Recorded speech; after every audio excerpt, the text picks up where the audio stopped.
Good morning friends. आज के lecture में हम लोग बात करने वाले हैं पहला एग मेम्ब्रेन के फंक्शन के बारे में। एग मेम्ब्रेन का फंक्शन क्या होता है? पहला फंक्शन होता है उसको एग को प्रोटेक्ट करना, और दूसरा होता है पॉलीस्पर्मी को चेक करना, पॉलीस्पर्मी को प्रिवेंट करना। पॉलीस्पर्मी का मतलब होता है एक से ज़्यादा स्पर्म की एंट्री एग के अंदर। जैसे ही एक स्पर्म की एंट्री एग के अंदर हो जाती है, उसके बाद क्या हो जाता है, एग का मेम्ब्रेन अपने स्ट्रक्चर को चेंज कर देता है, जिसके कारण से फर्दर स्पर्म की एंट्री नहीं हो पाती है। आप समझ पा रहे हैं? नेक्स्ट हम लोग देखेंगे एग्स ऑफ मैमल्स। जब हम मैमलियन एग की बात करते हैं, हमने यूजुअली एग में कितने मेम्ब्रेन की बात की थी? 3 मेम्ब्रेन्स की बात की थी। लेकिन जब हम मैमलियन एग की बात करेंगे तो यहाँ पर हम सिर्फ और सिर्फ 2 ही मेम्ब्रेन डिस्कस करेंगे, एक जोना पेलुसिडा और दूसरा कोरोना रेडियाटा। ठीक है ना? ये आजकल जो फैला हुआ है कोरोना, वो कोरोना नहीं है, आप लोग समझेंगे। ठीक है ना? ये कोरोना रेडियाटा है और ये सिर्फ और सिर्फ एग का मेम्ब्रेन है। अगर हम बात करेंगे मैमेलियन एग में, तो इसमें जो होता है अमाउंट ऑफ यॉक जो होता है ये बहुत ही ज़्यादा कम होता है। इसके बाद हम बात करेंगे ये ओलिगोलेसिथल होता है, आइसोलेसिथल होता है, माइक्रोलेसिथल होता है और होमोलेसिथल होता है। आप टाइप्स ऑफ एग्स में पलट करके देख सकते हो। इससे जस्ट पहले का जो लेक्चर है उसमें मैंने इस चीज़ को बहुत अच्छे तरीके से बताया हुआ है। हमारा जो नेक्स्ट है मेम्ब्रेन, उसको हम क्या कहते हैं? जोना पेलुसिडा कहते हैं। जो 2 मेम्ब्रेन्स होते हैं उसका पहला, दिस इज अ ट्रांसपेरेंट, ये ट्रांसपेरेंट मेम्ब्रेन होता है covering and the primary membrane secreted by ovum itself, या फिर आप उसे ऊसाइट भी कह सकते हो, ऊसाइट इटसेल्फ। क्लियर है?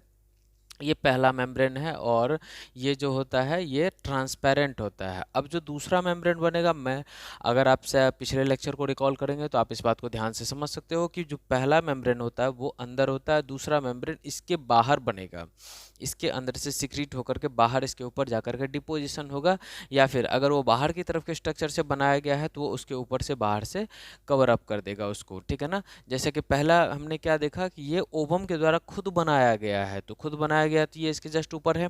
लेकिन इसके बाद का जो मेम्ब्रेन बनेगा वो बनेगा ओवरी के द्वारा, तो ओवरी इसके बाहर है तो वो इसके बाहर से लेयरिंग चढ़ाएगा। ठीक है ना?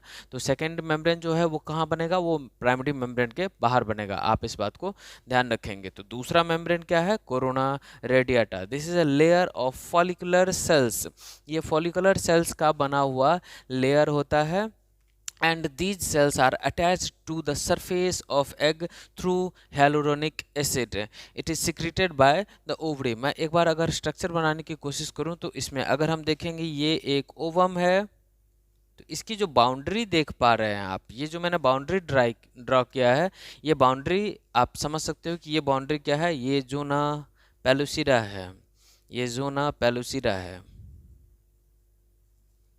ये जोना पेलुसिडा है और ये मैंने फर्स्ट मेम्ब्रेन ड्रॉ कर दिया है, फर्स्ट मेम्ब्रेन ड्रॉ किया है। अब मैं सेकेंड मेम्ब्रेन जो बनाऊंगा ये फॉलिकुलर सेल्स का होता है, ये इसके ऊपर से इस तरीके से इसको चारों तरफ से कवर करके रखता है। ठीक है ना?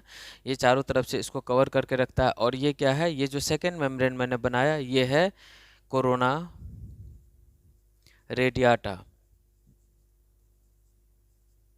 Corona radiata. ये प्राइमरी एग मेम्ब्रेन और ये सेकेंडरी एग मेम्ब्रेन। क्यों? क्योंकि ये दूसरी बार बना है, इसीलिए। दूसरी बार कहने का मतलब क्या? इसके बाद बना है, पहले ये बना इसलिए प्राइमरी एग मेम्ब्रेन, और बाद में ये जाकर के बना है तो ये सेकेंडरी एग मेम्ब्रेन। ठीक है friends?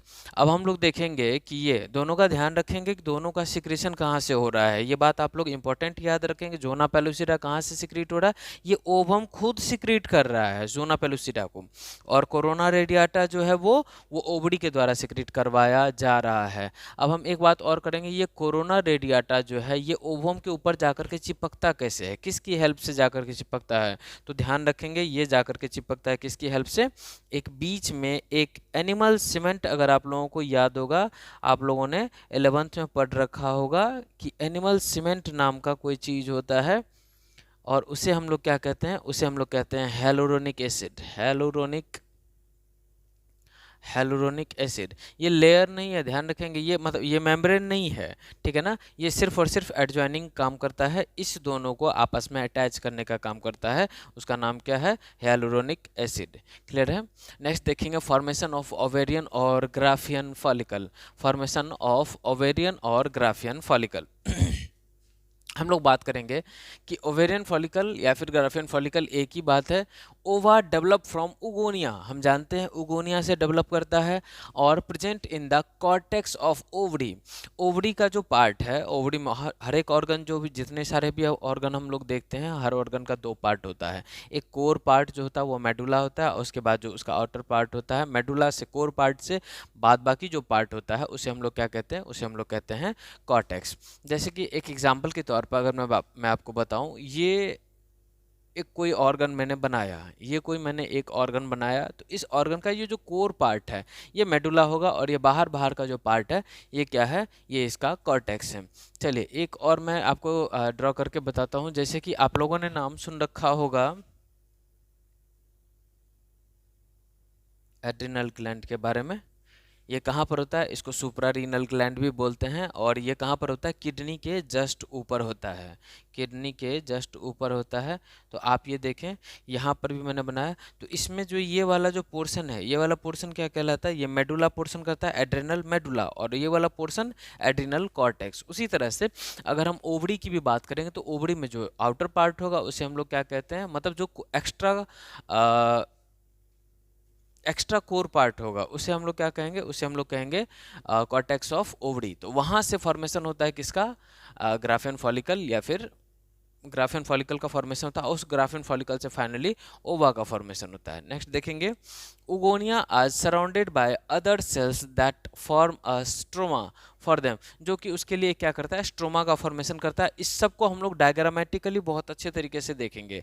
The stages of formation of Graafian follicle, इसमें सबसे पहले हम लोग क्या देखते हैं कि some of the cells of stroma becomes flattened, flattened चपटे हो जाते हैं, शेप में कैसे हो जाते हैं, चपटे हो जाते हैं, becomes flattened and surrounded by a primary oocyte, और इस तरह के सेल्स को हम लोग क्या कहते हैं, फॉलिकुलर सेल्स कहते हैं, जो कि शुरुआत में क्या होते हैं, शुरुआत में चपटे हो जाते हैं, फ्लैटेंड, फ्लैट शेप के हो जाते हैं। बाद में क्या देखते हैं कि ये फ्लैटेंड जो फॉलिकुलर सेल्स हैं ये बाद में कैसे शेप में कन्वर्ट हो जाते हैं, कॉलमनर शेप में कन्वर्ट हो जाते हैं। आप लोग ध्यान रखेंगे एक बात का कि एपिथेलियम में भी आप लोगों को मैं इस बात को बताता हूँ कि जब भी किसी सेल को सिक्रीशन में पार्टिसिपेट करना होता है तो वो या तो कॉलमनर शेप में आना पसंद करते हैं, या फिर क्यूबॉइडल शेप में आना पसंद करते हैं, या तो कॉलमनर शेप में आना पसंद करते हैं या फिर क्यूबॉइडल शेप में आना पसंद करते हैं। इस स्टेज में वो ज़्यादा बेहतर सिक्रीट कर पाते हैं, ठीक है ना। और हम जब भी बात करते हैं यहाँ पर फॉलिकल्स की बात की, तो फॉलिकुलर सेल्स होते हैं वो सिक्रेटरी नेचर के होते हैं, तो बाद में ये फ्लैटन से कैसे शेप में आ जाते हैं, ये कॉलमनर शेप में आ जाते हैं। ये फॉलिकल जो है अप टू दिस स्टेज, इस फॉलिकल को हम लोग क्या कहते हैं, इसे हम लोग कहते हैं प्रिमोडियल फॉलिकल। जिस तरह से आपने बात की प्रिमोडियल जर्मिनल सेल, वो क्या बनाया, उसने बनाया उगोनियम, और उगोनियम के अंदर जब हम बात करते हैं तो ये फ्लैटेंड शेप जो सेल हैं जो बाद में कॉलमनर शेप सेल में कन्वर्ट हो जाते हैं, इसे हम लोग क्या कह रहे हैं, इसे हम लोग कह रहे हैं प्रिमोडियल फॉलिकल। ठीक है फ्रेंड्स, यहाँ से कि जब हम बहुत सारे लार्ज नंबर ऑफ फॉलिकल की बात करते हैं कि इसमें क्या होता है, बहुत सारे मिलियंस में एक ह्यूमन ओवरी के अंदर, जब वो एम्ब्रियोनिक स्टेज में ही है, जब बात करते हैं जब वो इंट्रा यूट्राइन लाइफ में है, उसी समय मिलियंस में क्या बनते हैं, दोनों ही ओवरी में फॉलिकल्स बनते हैं। जबकि हम बात करते हैं जब तक वो प्यूबर्टी को अचीव करती है, तब तक में उसके पास क्या है कि हर एक ओवरी को मिलाकर के मात्र 60,000 से 80,000 तक ही प्राइमरी फॉलिकल्स बच जाते हैं, बाद बाकी डीजेनरेट हो जाते हैं। अब क्या होता है कि उन प्राइमरी फॉलिकल्स में each ovary begins to mature within the each ovarian cycle, दोनों ही ओवरी क्या है, हर ओवेरियन साइकिल के अंदर क्या होता है, मैच्योर होना शुरू होता है, जब and get surrounded by many layers of granulosa cells called the secondary follicles. ये जो प्राइमरी फॉलिकल्स हैं ये किस में कन्वर्ट हो जाते हैं, ये सेकेंडरी फॉलिकल्स में कन्वर्ट हो जाते हैं by surrounding it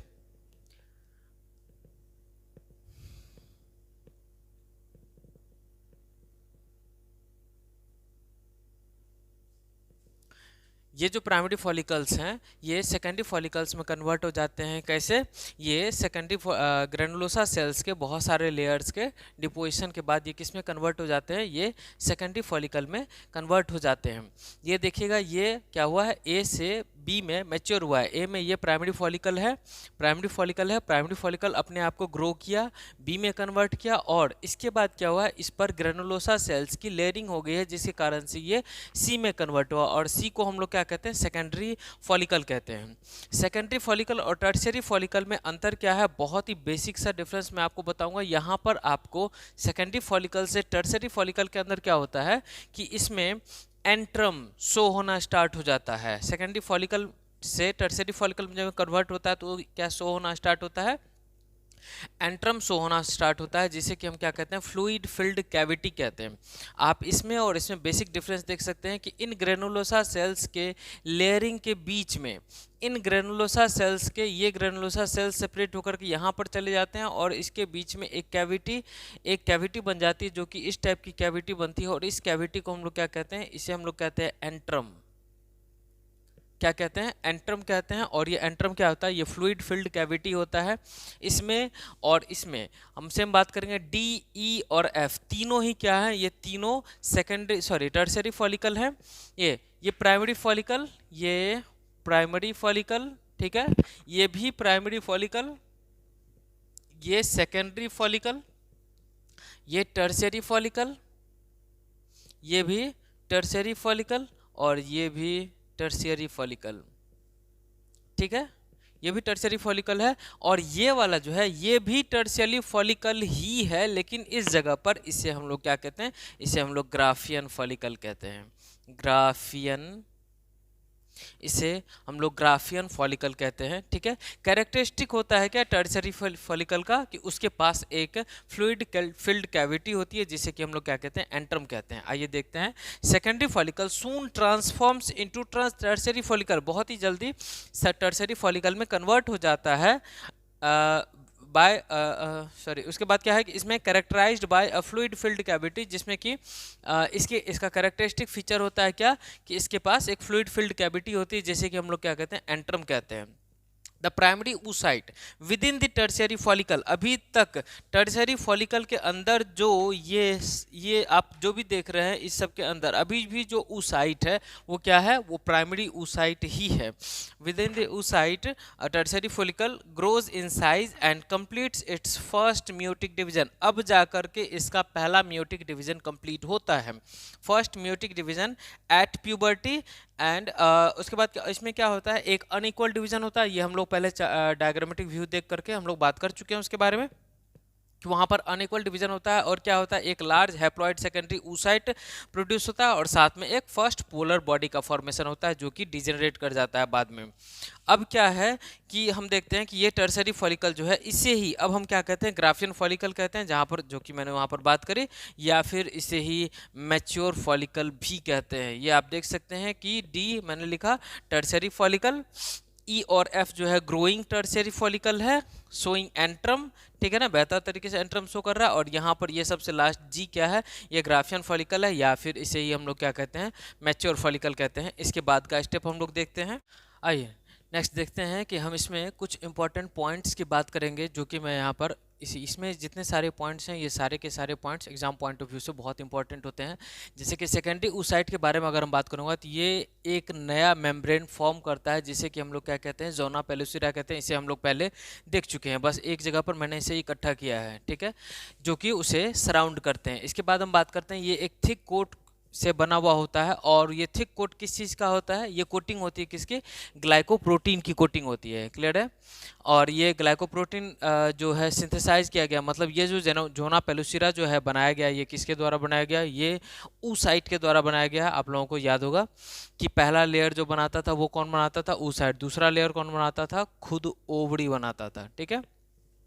later the granulosa cells lying in the close vicinity of, बहुत ज़्यादा क्लोज जो ग्रेनुलोसा सेल्स रहते हैं of the ovum called zona pellucida becomes elongated to form the corona radiata, वो इलोंगेटेड हो जाते हैं, जो पहले चपटे होते हैं बाद में इलोंगेटेड सेल्स में कन्वर्ट हो जाते हैं। In the presence of LH luteinizing hormone, LH बोले तो क्या, ल्यूटिनाइजिंग हार्मोन, उसके प्रेजेंस में क्या होते हैं, जो ग्राफियन फॉलिकल है, जो मैच्योर ग्राफियन फॉलिकल है, वो क्या होता है, वो रप्चर होता है, टूटता है, और उसके बाद क्या करता है, रिलीज करता है किसको, सेकेंडरी oocyte को रिलीज करता है, सेकेंडरी oocyte को रिलीज करता है, और उसमें से क्या निकलता है, ओवम निकलता है फ्रॉम दी ओवरी, और इस प्रोसेस को हम लोग क्या कहते हैं, इस प्रोसेस को हम लोग कहते हैं ओव्यूलेशन।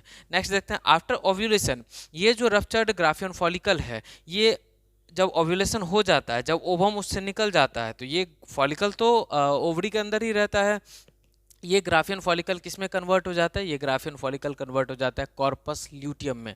और ध्यान रखेंगे ये कॉर्पस ल्यूटियम बहुत ही इंपॉर्टेंट स्ट्रक्चर है ओवरी के अंदर फॉलिकल्स का, और ये जो कॉर्पस ल्यूटियम है, ये क्या करता है, ये सिक्रीट करता है एक तरह का हार्मोन, जिसे कि हम लोग क्या कहते हैं, प्रोजेस्टेरॉन, ठीक है, जिसका कि बहुत ज़्यादा रोल है प्रेगनेंसी में और पूरे के पूरे मेंस्ट्रुएशन साइकिल में, ठीक है।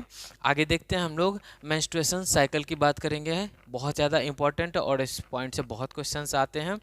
Reproductive cycle in female primates, primates के अलावा अगर हम लोग किसी में भी रिप्रोडक्टिव साइकिल की बात करते हैं, तो वहाँ पर इसी साइकिल को, मेंस्ट्रुएशन साइकिल को क्या कहा जाता है, ईस्ट्रस साइकिल कहा जाता है, OESTROUS, ईस्ट्रस साइकिल कहा जाता है, जबकि यहाँ पर क्या कहा जाता है, मेंस्ट्रुअल साइकिल कहा जाता है, ठीक है। इन फर्स्ट मेंस्ट्रुएशन अगर हम बात करते हैं, ये कब बिगिन होता है, प्यूबर्टी में, और प्यूबर्टी के टाइम पर ये बिगिन होता है, और इसे हम लोग क्या कहते हैं, इसे ही मिनार्क कहा जाता है, MENARCHE, मिनार्क कहा जाता है। ह्यूमन फीमेल की अगर बात करेंगे तो menstruation is repeated at an average interval of about 28 to 29 days, यानी कि 28 से 29 दिन पर ह्यूमन फीमेल के अंदर क्या होता है, ये साइकिल रिपीट होता है, और इसके साइकिल ऑफ इवेंट को ही हम लोग क्या कहते हैं, मेंस्ट्रुएशन साइकिल कहते हैं। एक ओवम की अगर मैं बात करूंगा, तो हर एक इसमें, हर एक मेंस्ट्रुएशन साइकिल के मिडल में, हर एक मेंस्ट्रुएशन साइकिल के मिडल में क्या है, एक ओवम रिलीज होता है, एक ओवम रिलीज होता है, और ये बात ध्यान रखेंगे कि अल्टरनेट मैनर में होता है। अगर लेफ्ट एंड राइट साइड के ओवरी की अगर मैं बात करूंगा, तो एक बार अगर राइट साइड की ओवरी से ओवम रिलीज हुआ है, तो दूसरी बार लेफ्ट साइड की ओवरी से रिलीज होगा, ये अल्टरनेट मैनर में चलता रहता है, क्लियर है। हर एक बार एक पूरा का पूरा मेंस्ट्रुएशन साइकिल के अंदर एक बार इस तरफ की ओवरी से, एक बार इस तरफ की ओवरी से, ये चलता रहता है। और लगभग क्या होता है, अगर ये 28 या 29 डेज का मैं मेंस्ट्रुएशन साइकिल मान करके चलूँ, तो लगभग 14th डे पर जाकर के इसका क्या होता है, ओव्यूलेशन होता है। ओव्यूलेशन जो होता है वो 14th डे पर होता है, एवरेज इंटरवल ऑफ इसमें। तो इसमें बात करते हैं कि लगभग कब, in the middle of each menstruation cycle of 28 days, अगर 28 दिन का मान के चलते हैं, तो 14th डे पर क्या होगा, इसका ओव्यूलेशन होगा। अब हम फेजेस की बात करेंगे कि मेंस्ट्रुएशन साइकिल के अंदर फेज कितने आते हैं, तो 4 फेज आते हैं।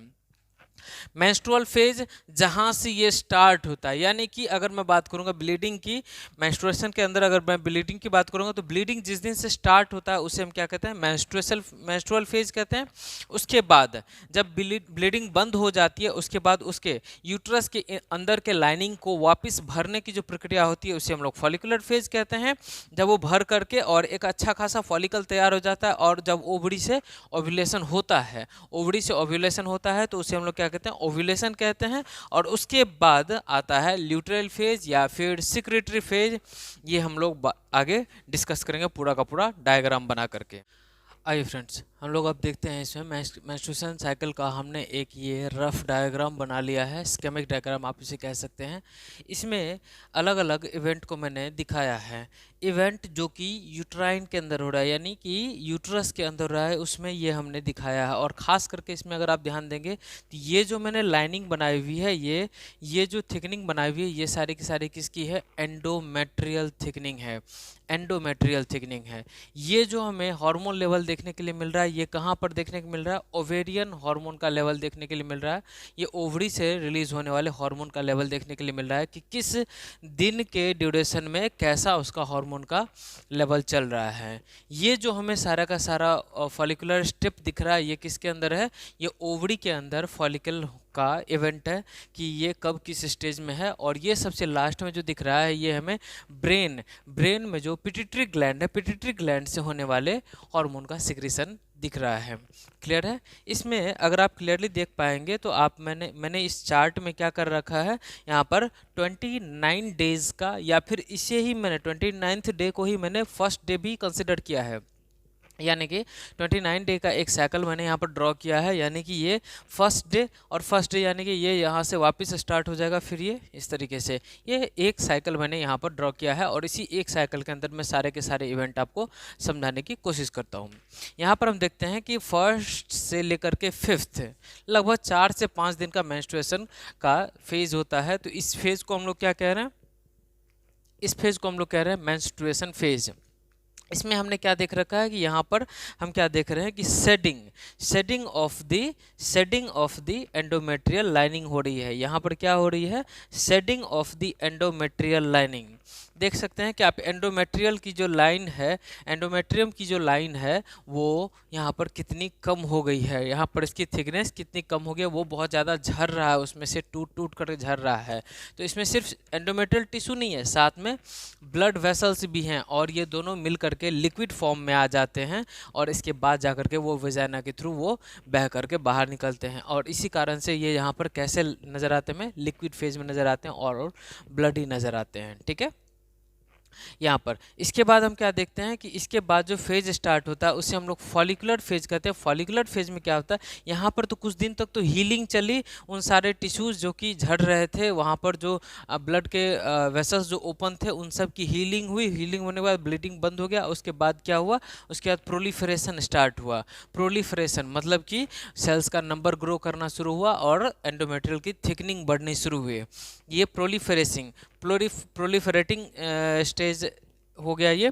और इसके अंदर क्या हुआ, ये एंडोमेट्रियल की थिकनिंग बढ़ रही है under the influence of oestrogen and luteinizing hormone, जो कि एक फिक्स लेवल पर चल रहा है उतने में ही।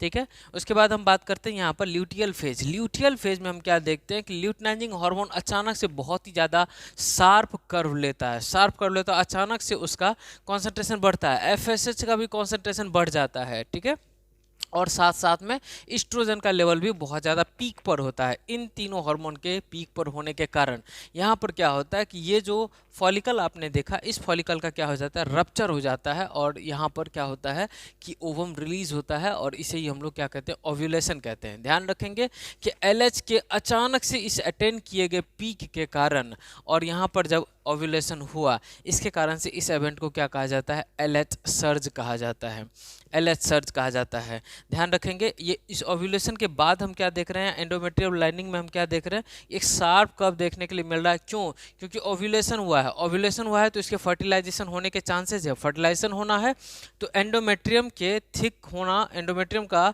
बहुत ज़्यादा प्रोलिफरेट होना, थिक होना जरूरी है, ताकि अगर ओव्यूलेशन होता है तो वो ज़ायगोट जो है वहाँ पर जाकर के इम्प्लांट हो सके यूट्रस के अंदर। क्लियर है? इस कारण से ये अपने पीक को अचीव करता है। लेकिन अगर वो फर्टिलाइजेशन नहीं होता है तो वापस ये क्या हो जाता है, वापस ये ल्यूटियल फेज में हम क्या देखते हैं कि वापस ये झरना शुरू हो जाता है, ये वापस एंडोमेट्रियल लाइनिंग टूटना शुरू हो जाती है, और फाइनली हम क्या देखते हैं कि मेंस्ट्रुएशन साइकिल फिर से बिगिन होता है। यानी कि यहाँ पर क्या होता है कि फिर से मेंस्ट्रुएशन फेज स्टार्ट हो जाता है। Clear friends? इसमें हम लोग देखते हैं नेक्स्ट ओवेरियन इवेंट की अगर बात करेंगे तो हम देखते हैं कि शुरुआत में 1 से 5 दिन तक हम क्या देखते हैं कि फॉलिकल्स डेवलप करते हैं। उसके बाद ये फॉलिकल्स मैच्योर फॉलिकल में कन्वर्ट होते हैं। मैच्योर फॉलिकल आप लोग को याद होगा कि ये किसको कहा जाता था, ये ग्राफियन फॉलिकल को ही मैच्योर फॉलिकल हम लोग कहते थे। उसके बाद ये फॉलिकल ये रप्चर करता है और ये जो ओवम है ये रिलीज होता है। और इसके बाद ये जो ग्राफियन फॉलिकल का जो रेस्ट पार्ट था, बचा हुआ पार्ट था, वो किस में कन्वर्ट हो जाता है, कॉर्पस ल्यूटियम में। कॉर्पस ल्यूटियम, फिर वो कॉर्पस ल्यूटियम किस में कन्वर्ट होता है, कॉर्पस एल्बिकेंस में, और फाइनली ये धीरे धीरे डिजेनरेट करते हुए खत्म हो जाता है। ये डिजेनरेट करते हुए क्या रिलीज करता है, ये रिलीज करता है प्रोजेस्टेरॉन। प्रोजेस्टेरॉन। इसी कारण से आप देख रहे हैं कि ओव्यूलेशन के जस्ट बाद अचानक से प्रोजेस्टेरॉन का लेवल बढ़ता है। कैसे? कॉर्पस ल्यूटियम जैसे ही बनाइए, कॉर्पस ल्यूटियम अपने सेल्स को डिजेनरेट करते हुए क्या रिलीज करेगा? प्रोजेस्टेरॉन रिलीज करेगा और धीरे धीरे साइज में घटता जाएगा। और जैसे जैसे ये प्रोजेस्टेरॉन रिलीज करेगा, प्रोजेस्टेरॉन का लेवल बढ़ेगा, रिलीज कर रहा है प्रोजेस्टेरॉन का लेवल, और जैसे ये खत्म होने डिजेनरेटिव फेज में चला गया तो ये फिर से प्रोजेस्टेरॉन का लेवल वापस गिर जाता है। ठीक है, अब हम देखते हैं इसको। इसमें हम लोग मेंस्ट्रुएशन फेज की बात करते हैं। मेंस्ट्रुएशन फ्लो जो है ये अगर होता है 3 से 4 दिन तक का, अभी मैंने जस्ट बताया था। This flow results due to the breakdown of endometrial lining. इस सब को आप लोग पॉज करके लिख लिया करेंगे, ठीक है ना। इन सारे स्टेप को आप लोग पॉज करके लिख लिया करेंगे। मैं इसको एक्सप्लेन करता जाता हूँ। Breakdown of endometrial lining of the uterus and the blood vessels, दोनों के टूटने के कारण ये ब्लड फ्लो होता है। Menstruation usually occurs about 14 days. अगर 28 दिन का साइकिल लिया गया है तो ये लगभग कब होता है? 14th डे जिस जब ओव्यूलेशन हुआ है, 14th डे पर उसके लगभग 14 दिन बाद, लगभग 28वें दिन क्या हो जाता है? ये ब्लीडिंग स्टार्ट हो जाती है after ovulation. Lack of menstruation, अगर किसी रिप्रोडक्टिवली एक्टिव फीमेल में, अगर जैसे शादीशुदा जो औरतें होती हैं उनके अंदर अगर किसी मंथ में मेंस्ट्रुएशन नहीं हुआ है, ठीक है ना, मेंस्ट्रुअल फ्लो अगर अकर नहीं हुआ है तो उसे साइन ऑफ प्रेगनेंसी माना जाता है। ये एक साइन ऑफ प्रेगनेंसी हो सकता है। अगर यहाँ पर टेस्ट किया जाए तो पता चल सकता है कि ये प्रेगनेंसी हुई है या नहीं हुई है। ठीक है, और भी कारण हो सकते हैं लेकिन कुड भी ये एक साइन हो सकता है, ये एक प्रोबेबिलिटी हो सकती है कि उसकी प्रेगनेंसी हुई हो। ठीक है ना। प्रेगनेंसी किसे कहते हैं? फर्टिलाइजेशन ऑफ दी ओवम से लेकर के उसका जो इम्प्लांटेशन होता है उसे हम लोग क्या कहते हैं? प्रेगनेंसी। ये अप टू गेस्टेशन तक जाता है। ठीक है, बात करेंगे हम लोग उसके बारे में फिर से आगे। फॉलिकुलर फेज की बात करते हैं। फॉलिकुलर फेज में क्या होता है? हमने बताया था कि एंडोमेट्रियल की लाइनिंग फिर से रिकवर करती है अपने आप को। Menstruation phase is followed by, ये मेंस्ट्रुएशन फेज के जस्ट पीछे पीछे कौन चलता हुआ आता है? फॉलिकुलर। मेंस्ट्रुएशन फेज खत्म हुआ, फॉलिकुलर फेज स्टार्ट हो जाता है, followed by follicular phase. During this phase primary follicle जो हैं ये किस में कन्वर्ट होते हैं? Secondary and further tertiary and further mature follicle grows to become fully mature Graafian follicle and simultaneously उसी टाइम पर क्या हो रहा होता है? यहाँ पर एंडोमेट्रियल लाइनिंग में क्या होता है? Endometrium of uterus regenerates through proliferation. वो यूट्रस के अंदर हम लोग क्या देखते हैं? सेम एक्टिव साइमल्टेनियसली ये सारे के सारे काम एक साथ चल रहे होते हैं, इसीलिए मैंने एक ही टाइम ड्यूरेशन के अंदर सबको ड्रॉ किया है। तो जिस टाइम पर ये प्राइमरी फॉलिकल सेकेंडरी से फिर टर्सरी फिर ग्राफियन फॉलिकल में कन्वर्ट हो रहा होता है, उसी टाइम पर यहाँ पर क्या है? ये मेंस्ट्रुएशन अकर हुआ, फिर हीलिंग हुई और फिर उसके बाद क्या हुआ कि ये प्रोलिफरेट करना स्टार्ट किया है। ओव्यूलेशन हम बात करते हैं कि रैपिड सिक्रीशन ऑफ एलएच के अचानक से ये बढ़ने के कारण क्या हो जाता है कि एक सर्ज कहते हैं, इसीलिए हम लोग कि एलएच सर्ज होता है। इसमें मैंने लिखा भी होगा LH surge, ठीक है। LH leading to its maximum level during the mid cycle as LH surge which induces, जो कि इंड्यूस करता है the rupture of Graafian follicle. इसी के अचानक से लेवल बढ़ने के कारण क्या होता है कि ग्राफियन फॉलिकल इसके वॉल कमजोर पड़ जाते हैं और ये ब्रेक कर जाता है। Rupture of Graafian follicle and release of ovum, जिसे कि हम लोग क्या टर्म करते हैं? हम लोग टर्म करते हैं ovulation, which usually occurs on the 14th day और इन 28 डे साइकिल। लगभग 28 डे का साइकिल है तो लगभग ये 14th डे पर होता है। ध्यान रखेंगे कभी भी आपको डे ऑफ ओव्यूलेशन निकालना हो तो आप क्या करेंगे? उसमें एम साइकिल खोजेंगे कि ये एम साइकिल कितने दिन का है। अगर ये एम साइकिल 38 दिन का है तो उसमें से आप क्या करेंगे? आप 14 माइनस करेंगे, ठीक है ना। तो जो आएगा वो डे ऑफ ओव्यूलेशन होगा, ठीक है। अगर सपोज करो कि किसी का day number of M cycle अगर 38 डे का दे रखा है तो इसमें से अगर हम 14 माइनस करेंगे तो ये कितना आ जाएगा? बताइए 24। तो ये उस ऑर्गेनिज्म के अंदर डे ऑफ ओव्यूलेशन क्या होगा? 24th डे होगा और 24वें दिन पर उसका ओव्यूलेशन होगा। हाँ तो फ्रेंड्स इसमें देखते हैं लास्ट की, इसमें ल्यूटियल फेज जो होता है इसमें हम लोग क्या देखते हैं कि ये ओव्यूलेशन हुआ, ओव्यूलेशन के जस्ट बाद जो फेज होता है उसे हम लोग ल्यूटियल फेज कहते हैं। एंडोमेट्रियम की थिकनिंग जो बनाई गई थी वो किसके कारण से, एलएच हार्मोन के कारण, ल्यूटिनाइजिंग हार्मोन के कारण। और इस थिकनिंग को मेंटेन करने का काम किसको होता है, बना करके रखने का काम किसका होता है, प्रोजेस्टेरॉन का होता है, जो कि रिलीज किया जाएगा कॉर्पस ल्यूटियम के डिजेनरेशन से। कॉर्पस ल्यूटियम डिजेनरेट होते हुए कॉर्पस एल्बिकेंस बनाएगा और धीरे धीरे डिजेनरेट करते हुए पूरी तरह से खत्म हो जाएगा, और प्रोजेस्टेरॉन रिलीज करते हुए पूरी तरह से खत्म हो जाएगा। और वो प्रोजेस्टेरॉन किस काम में आएगा, इस एंडोमेटेरियल के थिकनिंग को मेंटेन रखने में काम आएगा। अगर फर्टिलाइजेशन नहीं हुआ तो जब ये प्रोजेस्टेरॉन का लेवल गिर जाता है तो हम जानते हैं ये मेंटेनेंस इसका घट जाएगा, और फिर क्या हो जाएगा, ये धीरे धीरे डिजेनरेट करना स्टार्ट हो जाएगा। तो ल्यूटियल फेज में हम लोग क्या देखते हैं, इसे हम लोग सिक्रेटरी फेज भी कहते हैं। इस टाइम पर हम देखते हैं कि प्रोजेस्टेरॉन का सिक्रीशन होता है, इसी कारण से इसे हम क्या कहते हैं, सिक्रेटरी फेज कहते हैं। और इस टाइम पर क्या होता है, एक्चुअली वेट होता है कि ओव्यूलेशन हुआ है, ओव्यूलेशन होने के बाद क्या होगा, इसकी मतलब जायगोट का इम्प्लांटेशन होगा, ठीक है ना, इम्प्लांटेशन होगा और फिर उसको बेबी में डेवलप किया जाएगा। इस कारण से ये एंडोमेट्रियल थिकनिंग बहुत ज़्यादा बढ़ जाती है, ब्लड वेसल्स बहुत ज़्यादा बढ़ जाते हैं, क्योंकि न्यूट्रिशन देना है डेवलपिंग एम्ब्रियो को। लेकिन अगर ये अचीव नहीं होता है तो फिर ये प्रोजेस्टेरॉन का लेवल गिर जाता है। अगर अचीव होता है तो वहाँ पर प्लेसेंटा का फॉर्मेशन होगा, और हम जानते हैं कि प्लेसेंटा भी प्रोजेस्टेरॉन हार्मोन रिलीज करता है, ओवरी से भी उस समय पर प्रोजेस्टेरॉन हार्मोन रिलीज होगा, तो ये एंडोमेट्रियल की थिकनिंग जो है उस समय पर मेंटेन रहेगी। लेकिन अभी फर्टिलाइजेशन नहीं हुआ है तो ये क्या होगा, ये डिक्रीज कर जाएगा, और इसके कारण से वापस ये टूट करके, ये जब वापस मेंटेन नहीं रह पाएगा तो ये वापस टूटना स्टार्ट हो जाएगा, टूटते टूटते फिर इसमें ब्लीडिंग स्टार्ट हो जाएगा 28th डे पर। ये होता है कहाँ पर, ल्यूटियल फेज के अंदर। इसमें हम बात करेंगे कि जब एग रिलीज होता है तो इसके पास लगभग 24 घंटे समय होते हैं, क्योंकि 24 घंटे तक का ही खाना पीना इसके साथ में होता है। लगभग 24 आवर्स तक ये सर्वाइव कर सकता है। ओव्यूलेटरी फेज के बाद हम बात करेंगे, ये फॉलो किया जाता है ल्यूटियल फेज के द्वारा, during which the remaining part of Graafian follicle transforms as corpus luteum. Graafian follicle का जो रिमेनिंग पार्ट है वो कॉर्पस ल्यूटियम में कन्वर्ट हो जाता है, फर्दर कॉर्पस एल्बिकेंस में कन्वर्ट हो जाता है और धीरे धीरे डिजेनरेट कर जाता है।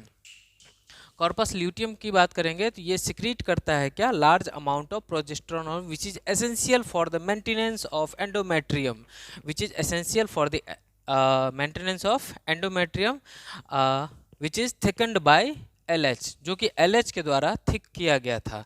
लास्ट हम लोग लेते हैं इस्ट्रस साइकिल, जिसके बारे में हम लोगों ने बात करी थी। दो तरह का होता है, मेंस्ट्रुएशन साइकिल, इस्ट्रस साइकिल। और इस्ट्रस साइकिल जो होता है ये साइक्लिक चेंज होता है किसके अंदर, female reproductive system of non primates mammals. और नॉन प्राइमेट्स मैमल्स किसको कहा जाता है, कॉ, शिप, पिग और हॉर्स। इसके अलावा और भी होते हैं, ठीक है ना। तो आज का लेक्चर हम लोग यहीं पर ख़त्म करते हैं। नेक्स्ट हम लोग देखेंगे fertilisation and implantation. Thank you very much.